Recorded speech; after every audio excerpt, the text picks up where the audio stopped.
মুহররম আরবি মাসের প্রথম মাস। এই মাস মুসলিম সম্প্রদায়ের জন্য কতটা গুরুত্বপূর্ণ? আসসালামু আলাইকুম রহমতুল্লাহি ওয়া বারাকাতুহু। কেমন থাকছেন? কেমন? আলহামদুলিল্লাহ, আসসালাতু ওয়াসসালামু আলা রাসূলিল্লাহ, আম্মা বাদ, ফাউযু বিল্লাহি মিনাশ শাইতানির রাজিম। ইন্না ইদ্দাতাশ শুহুরি ইনদাল্লাহি 12 শাহরান ফি কিতাবিল্লাহি ইয়াওমা খালাকাস সামাওয়াতি ওয়াল আরদ মিনহা আরবাআতুন হুরুম যালিকা দ্বীনুল কাইয়্যিম ফালা তাজলিমু ফীহিন্না আনফুসাকুম। সুপ্রিয় ভাই ও বোনদের জানাই আন্তরিক শুভেচ্ছা ও অভিনন্দন। মুহররম মাস মুসলিমদের কাছে কতটা গুরুত্বপূর্ণ, তো আপনাদের বলি যে এই মুহররম মাসের বিশেষ গুরুত্ব এবং ফজিলত রয়েছে। শুধু মুসলিমরাই এর বিশেষ গুরুত্ব এবং ফজিলত মেনে চলেন তাই নয়, বরং জাহিলিয়াতের যুগের লোকেরাও এই মুহররম মাসের বিশেষ গুরুত্ব এবং ফজিলত মেনে চলতেন। এমনকি ইহুদি ও খ্রিস্টান তারাও এই মুহররম মাসের বিশেষ ফজিলত এবং গুরুত্ব হিসেবে তা পালন করতেন। এই মুহররম মাস মূলত সৃষ্টির সূচনা লগ্ন থেকেই আল্লাহ তাআলার বিধানে আল্লাহ তাআলার নিকটে সম্মানিত মাস হিসেবে পরিগণিত হয়ে এসেছে। সুতরাং আল্লাহ তাআলা পবিত্র কোরআনে স্পষ্টভাবে বলেন, ইন্না ইদ্দাতাশ শুহুরি ইনদাল্লাহি 12 শাহরান ফি কিতাবিল্লাহি ইয়াওমা খালাকাস সামাওয়াতি ওয়াল আরদ। নিশ্চয় আল্লাহ তাআলার নিকটে মাস সমূহের গণনা 12টি। আল্লাহ তাআলার কিতাব তথা আল্লাহ তাআলার বিধানে সেই দিন থেকে যেদিন আল্লাহ তাআলা আসমান সমূহ এবং পৃথিবীকে সৃষ্টি করেছেন। মিনহা আরবাআতুন হুরুম, আল্লাহ বলছেন ওই 12টি মাসের মধ্যে 4টি মাস হলো সম্মানিত মাস। যালিকা দ্বীনুল কাইয়্যিম, এটাই প্রতিষ্ঠিত দিন।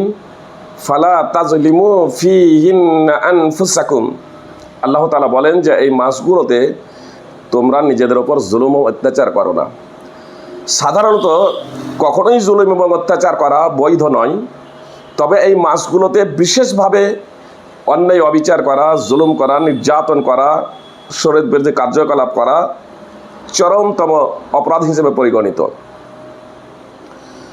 এই 4টি মাস প্রসঙ্গে মুহাম্মদ সাল্লাল্লাহু আলাইহি সাল্লাম বিদায়ী হজ্জে স্পষ্টভাবে ঘোষণা দিয়েছেন যে পরস্পর 3টি মাস, আরবি মাসের শেষের দিক থেকে পরস্পর 3টি, মানে শেষের 2টি মাস জুলহিজ্জা, জুলকাদা এবং জুলহিজ্জা আর মুহররম মাস। তো 3টি মাস ধারাবাহিকভাবে জুলকাদা, জুলহিজ্জা, মুহররম, এবং চতুর্থ মাসটি হচ্ছে রজব মাস। এই 4টি মাস হলো সম্মানিত মাস। সূরা তাওবা 9 নম্বর সূরা 36 নম্বর আয়াত, তাফসির সহ দ্রষ্টব্য। এ প্রসঙ্গে বুখারী, মুসলিম সহ বিভিন্ন হাদিস গ্রন্থে হাদিস রয়েছে।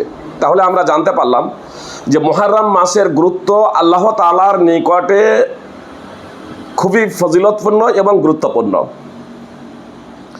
মুহাম্মদ সাল্লাল্লাহু আলাইহি সাল্লাম বলেছেন, যা আবু হুরায়রা রাদিয়াল্লাহু তাআলা আনহু সূত্রে বর্ণিত আছে, আফদালুস সিয়ামে বাদা রমাদান আশ-শাহরুল্লাহিল মুহররম, সহিহ মুসলিমের হাদিস, হাদিস নম্বর 1163। এই হাদিসটি আবু দাউদ, তিরমিজি, নাসাই, ইবনে মাজাহ বিভিন্ন হাদিস গ্রন্থে রয়েছে।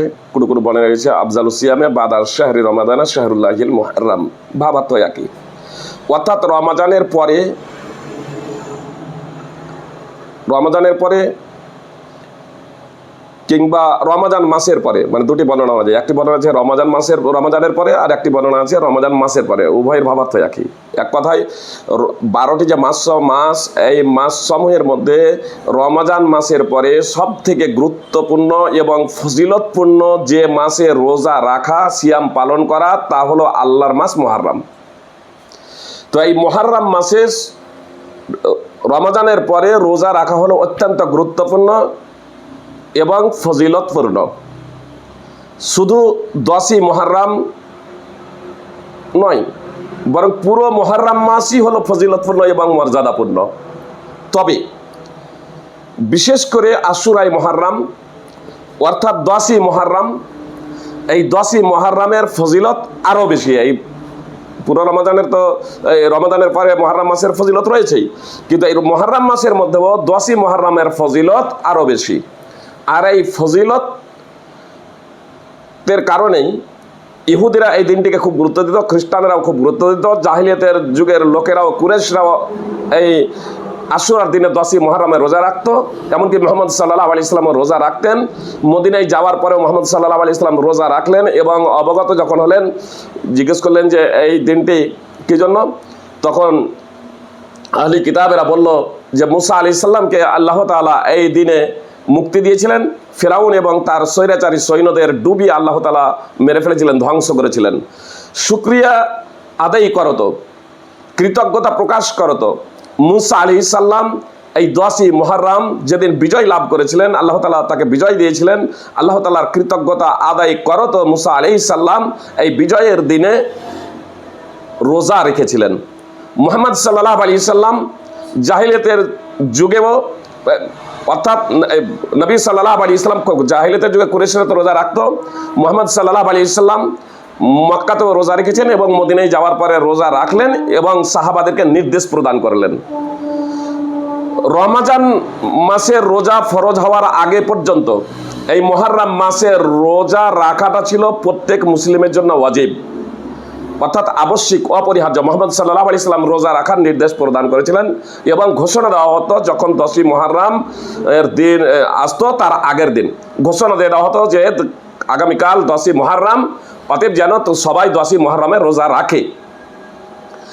অতঃপর রাসূল সাল্লাল্লাহু আলাইহি সাল্লাম তার জীবনের শেষ মুহূর্তে, অর্থাৎ 10ম হিজরি, মুহাম্মদ সাল্লাল্লাহু আলাইহি সাল্লাম তার জীবনের অন্তিম সময়ে অর্থাৎ 11 হিজরিতে মুহররম মাসের রোজা রেখেছিলেন 10ই মুহররম। আগে যেমন রেখেছিলেন মক্কায় এবং মদিনাতে 10ই মুহররম, মুহাম্মদ সাল্লাল্লাহু আলাইহি সাল্লাম আপনার 11ই হিজরিতেও মুহাম্মদ সাল্লাল্লাহু আলাইহি সাল্লাম 10ই মুহররমই রোজা রেখেছিলেন।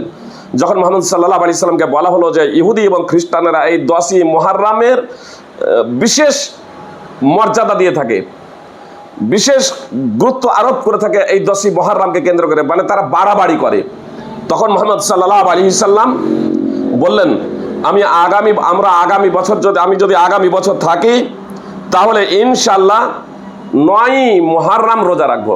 মুহাম্মদ সাল্লাল্লাহু আলাইহি সাল্লাম বলেছিলেন যদি আগামী বছর থাকি তবে ইনশাআল্লাহ আমরা 9ই মুহররম রোজা রাখবো। সহিহ মুসলিমের হাদিস নম্বর 1134, অন্যান্য হাদিস গ্রন্থ হাদিস রয়েছে। এত দ্বারা স্পষ্ট যে 10ই মুহররম তো রোজা রাখছি, তার সাথে 9ই মুহররম রোজা রাখবো। অবশ্য একটা হাদিস আছে যে ইহুদিদের তোমরা মুখালাফাত করো এবং ইহুদিদের মুখালাফাত করো, বিরুদ্ধাচরণ করো তো 10ই মুহররমের একদিন আগে এবং কিংবা একদিন পরে, অর্থাৎ 9-10 মুহররম কিংবা 10-11 মুহররম তোমরা রোজা রাখবে। কিন্তু এই বর্ণনাটি রাসূলুল্লাহ সাল্লাল্লাহু আলাইহি সাল্লাম থেকে প্রমাণিত নয়। অবশ্য ইবনে আব্বাস রাদিয়াল্লাহু তাআলা আনহু বলেন, যিনি এই হাদিসের বর্ণনাকারী, যে রাসূল সাল্লাল্লাহু আলাইহি সাল্লাম বলেছিলেন আগামী বছর ইনশাআল্লাহ আমরা 9ই মুহররম রোজা রাখবো। এই হাদিসের বর্ণনাকারী হচ্ছে ইবনে আব্বাস রাদিয়াল্লাহু তাআলা আনহু। তিনি বলছেন যে তোমরা ইহুদিদের বিরুদ্ধাচরণ করো, আহলি কিতাবদের বিরুদ্ধাচরণ করো এবং 9 এবং 10ই মুহররম রোজা রাখো। আর মুহাম্মদ সাল্লাল্লাহু আলাইহি সাল্লাম আজীবন 10ই মুহররম রোজা রেখেছেন, 9 তারিখ রোজা রাখার ইচ্ছা পোষণ করেছিলেন। অতএব মুহররম মাসে 9 এবং 10 তারিখে রোজা রাখাটা হলো বিশেষ ফজিলতপূর্ণ এবং মর্যাদাপূর্ণ। কেউ যদি 10ই মুহররমে আশুরার দিনে রোজা রাখে তো মুহাম্মদ সাল্লাল্লাহু আলাইহি সাল্লাম বলেছেন যে আল্লাহ তাআলা তার বিগত 1 বছরের গুনাহকে ক্ষমা করে দেবেন, অর্থাৎ ছোট ছোট যে সমস্ত গুনাহ হয়ে যাবে সেই সমস্ত গুনাহগুলোকে আল্লাহ তাআলা ক্ষমা করে দেবেন ইনশাআল্লাহ। এবং আপনি যদি আমি আরও প্রশ্নের দিকে আগাই, মুহররমে রক্তাক্ত মাতাম না করলে কি হোসেন রাদিয়াল্লাহু আনহু কি ভালোবাসা প্রকাশ পায় না?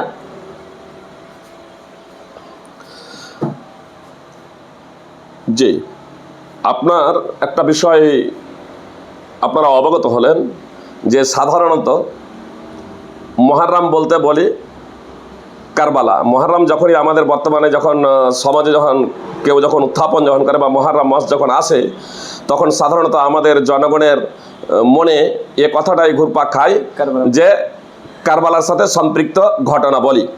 এই প্রশ্নোত্তর পর্বের সংক্ষিপ্ত পরিসরে ব্যাখ্যা বিশ্লেষণ নয়, শুধু সাধারণভাবে আমি আপনাদেরকে এতটুকু বলি যে মুহররম মাসের যে ফজিলত, এই ফজিলত মূলত সৃষ্টির সূচনা লগ্ন থেকেই, এবং 10ই মুহররমের বিশেষ আরও ফজিলত হলো যে আল্লাহ তাআলা সেই দিনে মুসা আলাইহিস সালামকে বিজয় দান করেছিলেন এবং ফেরাউন সহ তার স্বৈরাচারী সৈন্যদের ধ্বংস করেছিলেন। এই জন্য মুসা আলাইহিস সালাম রোজা রেখেছিলেন, মুহাম্মদ সাল্লাল্লাহু আলাইহি সাল্লাম তিনিও রোজা রেখেছিলেন, রোজা রাখার নির্দেশ প্রদান করেছিলেন।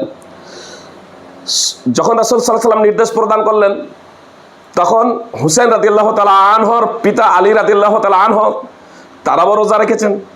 10ই মুহররমকে কেন্দ্র করে সাহাবায়ে কেরাম সাহাবিয়া তারাও রোজা রেখেছেন। আর এটাও প্রমাণিত যে ছোট ছোট বাচ্চারা তারাও রোজা রাখতেন।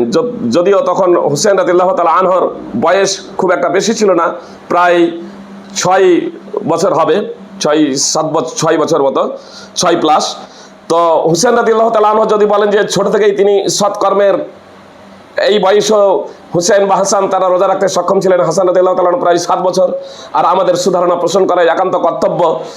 যদি ও সেটা বিশুদ্ধ সূত্রে বা এটা প্রমাণিত নয় যে হুসেন রাদিয়াল্লাহু তাআলা আনহু রোজা রেখেছিলেন কিনা, কিন্তু তাদের প্রতি যদি আমরা সুধারণা পোষণ যদি করি, রাসূল সাল্লাল্লাহু আলাইহি ওয়াসাল্লাম যেহেতু রোজা রাখার নির্দেশ দিয়েছিলেন এবং সাহাবায়ে কেরাম তাদের কচি কচি বাচ্চাদেরও রোজা রাখাতে অভ্যস্ত করতেন। যখন তারা কান্না করত, তাদেরকে তুলার পুতলা তৈরি করে দিয়ে তাদেরকে খেলনা স্বরূপ তাদেরকে দিয়ে দিতেন যখন তারা কান্না করত। এইভাবে ছোট ছোট বাচ্চাদেরকে রোজা রাখাতেন। তো হুসেন রাদিয়াল্লাহু তাআলা আনহু এবং হাসান, আমরা যদি সুধারণা তাদের প্রতি পোষণ করি, হয়তো তারাও এই দিনগুলোতে 10ই মুহররমে তারা রোজা রেখেছিলেন, আল্লাহু আলাম। তবে আলী রাদিয়াল্লাহু তাআলা আনহু সহ অন্যান্য সাহাবায়ে কেরাম তারা রোজা রেখেছিলেন, তার কারণ রাসূল সাল্লাল্লাহু আলাইহি ওয়াসাল্লাম রোজা রাখার নির্দেশ প্রদান করেছিলেন। এখন মূল বিষয়ে আসি। মাতম করা বা বিলাপ করা বা তাজিয়া বানানো ইত্যাদি, আপনার গালে থাপ্পড় মারা, জামা ছিন্ন করা, শরীরকে রক্তাক্ত করে দেওয়া এবং জাহেলিয়াতের ন্যায় চিৎকার চেঁচামেচি করে ক্রন্দন করা, এগুলো কি ইসলাম অনুমোদিত? সুপ্রিয় ভাতৃবৃন্দ ও ভগ্নীগণ, এগুলো ইসলাম অনুমোদিত নয়। সুতরাং আব্দুল্লাহ ইবনে মাসউদ রাদিয়াল্লাহু তাআলা আনহু সূত্রে বর্ণিত, রাসূলুল্লাহ সাল্লাল্লাহু আলাইহি সাল্লাম বলেছেন, লাইসা মিন্না মান লাতাবাল খুদুদ ওয়া শাক্কাল জুয়ুব ওয়া দাআ বিদাওয়াল জাহিলিয়া, সে আমাদের দলভুক্ত নয় যে গালে চপাটাঘাত করে এবং জামার বক্ষ ছিন্ন করে এবং জাহিলিয়াতের ন্যায় সে চিৎকার চেঁচামেচি করে। ইসলামে সজোরে ক্রন্দন করা, বিলাপ করা এবং জামা ছিঁড়া, বিপদে মাথা মুন্ডানো বা জামা ছিঁড়া বা শরীরে বিভিন্ন প্রকারের আঘাত করা, এগুলো ইসলাম অনুমোদিত নয়। এগুলো স্পষ্টভাবে হারাম। রাসূল সাল্লাল্লাহু আলাইহি ওয়াসাল্লাম স্পষ্টভাবে বলছেন, লাইসা মিন্না, সে আমাদের দলভুক্ত নয় যারা এই কাজগুলো করবে। অতএব আমাদের সেই সব কাজ থেকে বিরত থাকা একান্ত কর্তব্য। এখানে একটা বিষয় আপনাদের বলে দিই যে হুসেন রাদিয়াল্লাহু তাআলা আনহু 61 হিজরিতে ইন্তেকাল করেছেন ইত্তেফাকে 10ই মুহররমে, ইত্তেফাকে 10ই মুহররমে, কিন্তু ইসলাম কমপ্লিট হয়ে গেছে রাসূল সাল্লাল্লাহু আলাইহি সাল্লামের জীবদ্দশাতেই। আল্লাহ তাআলা বলেন, আল ইয়াউমা আকমালতু লাকুম দীনাকুম, সূরা মাইদা 5 নম্বর সূরা 3 নম্বর আয়াত। আজ আমি আমার দ্বীনকে পরিপূর্ণ করে দিলাম। তো দ্বীনে ইসলাম রাসূল সাল্লাল্লাহু আলাইহি সাল্লামের জীবদ্দশাতে কমপ্লিট হয়ে গেছে। আলী রাদিয়াল্লাহু তাআলা আনহু, হুসাইন রাদিয়াল্লাহু তাআলা আনহুর পিতা আলী রাদিয়াল্লাহু তাআলা আনহু বলেন, রাসূল সাল্লাল্লাহু আলাইহি সাল্লাম বলেছেন, মান হাদাসা ফিহা হাদাসান আও আওয়া মুহদিসা ফাআলাইহি লানাতুল্লাহি ওয়াল মালাইকাতি ওয়ান নাস আজমাইন লা ইকবালু মিনহু সারফ ওয়ালা আদল। যে কেউ এখানে বেদাত আবিষ্কার করবে অথবা কোনো বেদাতিকে প্রশ্রয় দেবে, তার উপরে আল্লাহর অভিশাপ, ফাআলাইহি লানাতুল্লাহি ওয়াল মালাইকাতি ওয়ান নাস আজমাইন, তার উপরে আল্লাহর অভিশাপ, ফেরেশতাদের অভিশাপ এবং সমস্ত মানব জাতির অভিশাপ। লা ইকবালু মিনহু সারফ ওয়ালা আদল, তার ফরজ নফল কোনো ইবাদত কবুল হবে না। সহিহ বুখারী এবং মুসলিমের হাদিস, সহিহ বুখারীর 1870 এবং সহিহ মুসলিমের 1370 নম্বর হাদিস। আয়েশা রাদিয়াল্লাহু তাআলা আনহা সূত্রে বর্ণিত, মান হাদাসা ফি আমরিনা হাদা মা লাইসা মিনহু ফাহুয়া রাদ। কোন মানে মান হাদাসা ফি আমরিনা হাদা মা লাইসা ফি আমরিনা ফাহুয়া রাদ। বুখারী এবং মুসলিম বিভিন্ন হাদিস গ্রন্থে এই হাদিস রয়েছে। আয়েশা রাদিয়াল্লাহু তাআলা আনহা বর্ণনা করেন, রাসূল সাল্লাল্লাহু আলাইহি সাল্লাম বলেছেন, যে কেউ আমাদের শরীয়তে এমন কোনো কাজ করবে, এমন কোনো আমল করবে যা এই শরীয়তে সাব্যস্ত নয়, তা পরিত্যাজ্য, তা প্রত্যাখ্যাত। একটা বিষয় এখানে শুধু স্পষ্ট করে দেই যে জোরে ক্রন্দন করা বা বিলাপ করা বা মাতম করা, এই ধরনের কেউ যদি কাজ করে যদি মৃত্যুবরণ করে তওবা না করে, মুহাম্মদ সাল্লাল্লাহু আলাইহি সাল্লাম বলছেন মূলত এই বিলাপ করা, জোরে ক্রন্দন করা, এই কাজগুলো একসময় ওই সাধারণত মহিলারাই বেশি করত, এই কাজগুলো মহিলারাই, এজন্য স্পেশালভাবে তাদের প্রসঙ্গে হাদিস বর্ণিত হয়েছে, ইন্নান নাইহাতা লাম তাতুব ক্বাবলা মাউতিহা। রাসূল সাল্লাল্লাহু আলাইহি সাল্লাম বলছেন কোনো বিলাপকারিণী তওবা না করে যদি মৃত্যুবরণ করে তো আল্লাহ তাআলা তাকে আলকাত্রার পোশাক পরিধান করাবেন এবং লেলিহান শিখার বর্ম পরাবেন কিয়ামতের দিনে।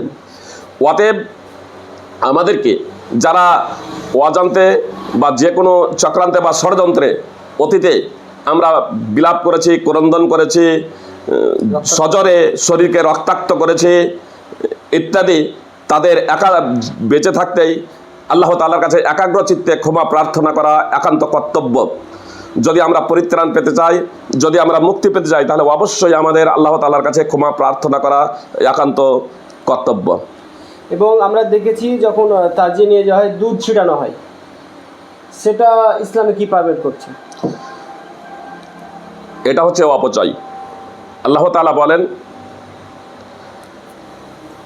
তোমরা অপচয় করো না, তোমরা অপচয় করো না। ইন্নাল মুবাদ্দিরিনা কানু ইখওয়ানাশ শায়াতিন, নিশ্চয় অপচয়কারীরা হচ্ছে শয়তানের ভাই।